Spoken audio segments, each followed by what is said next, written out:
We'll get back to this type of method here in just one moment. On your tables you'll find three varieties of potatoes on here. We have the amorosas, which are these right here, which you saw earlier. Interesting, they look quite a bit like sausage when they're cut. It's like an andouille sausage. It's quite interesting. And then we have the purple police, and then the Klamath pearls. I'd like everybody to try those. I think everybody has them on their tables. Is that correct? Everybody would maybe perhaps take a taste.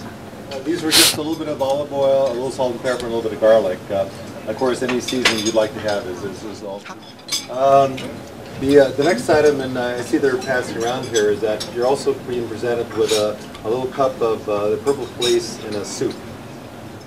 The interesting thing here with the purple police, and we will skip around a little bit, but the interesting thing with the purple police, up in front here I have actually a finished bowl, and perhaps the camera can get a shot of that one in a minute. This is a very exciting soup presentation. This color is unbelievable.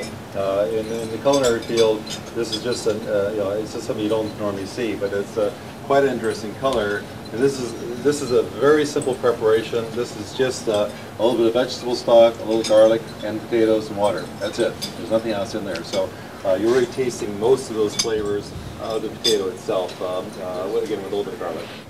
So the next thing we're going to do as you're trying those, let's see, everybody get a chance to try those. I hope you get a fork for a second. With the potato sheet, we're also going to do a preparation for salmon. This could be done with other fish, but the salmon looks particularly good. And I think perhaps in your brochure there's maybe a picture of it. You'll see on what is the first page? Maybe I can hold that up. This in here. This one here. This is a salmon preparation with this potato sheet. So what I'm going to do is I'm going to take the potato sheet and lay down some spinach. And then, as usual, you want to season the protein with a little salt and pepper. Then I'm just going to simply roll it with the spinach and the potato around it. And then the next step is to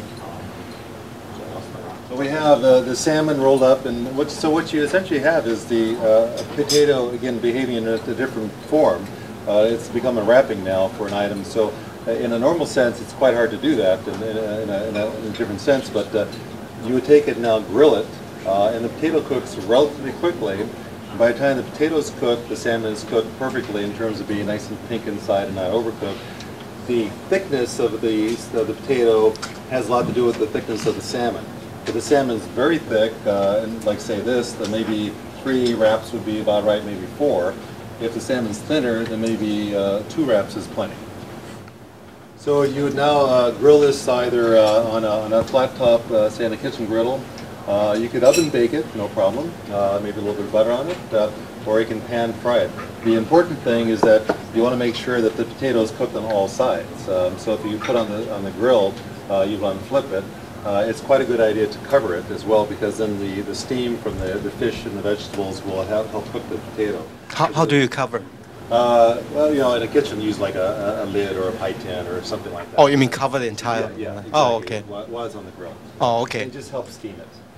So as in the picture there, the finished product, I'll go ahead and cut this there, but the finished product, you can present it any way you'd like.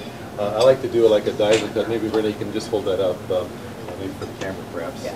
So you end up with a presentation that looks quite like that, and it's quite a nice look. Again, something that's pretty unexpected, and every time I've shown this, people just are amazed that it's potato. It's like, well, how do you do that with potato? So it's quite a unique thing. So in a high-end restaurant application, quite a nice thing to do, as well as this type of preparation, because again, these are just not normally seen, I believe. I'm just wondering from who's here, do they like this kind of look? Do people like this kind of look?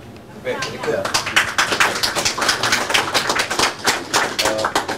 Also great with ahi tuna and any type of seafood, but again, nice application. So the perhaps prosciutto around this would work well from a flavoring point of view. Any type of marinations or seasoning, any additional things work good. But having the starch and protein and vegetables all in one unit like this is quite a nice way to do it. Instead of the normal potato here and the vegetables here and the protein here, it's quite a nice way of doing it. I would perhaps add a little sauce to this, the cooked version, a little sauce to that, and it'd be quite nice. The other tool that I think is quite good, and I think in Asia, this tool you've perhaps seen before. There's quite often a Japanese version that's plastic that's used for cold garnitures. This is the French version, and we'll make the potato noodles from that. Once again, the variety is important. This variety does not work too well for that. You need to have structural integrity. The proteins need to knit together. Is it the right form? Starches. The starches need to knit together. The russet varieties will be loose and they will come apart. So cooking them, they won't hold together. So you want to use more like a Colorado Rose or a Yukon Gold. Yukon Gold works quite good. I would say these would be my preferences there. What I like about the Colorado Rose is that you have this extra pretty color on it with the skin. The skin is very tender, of course, and the skin will stay intact with the potato.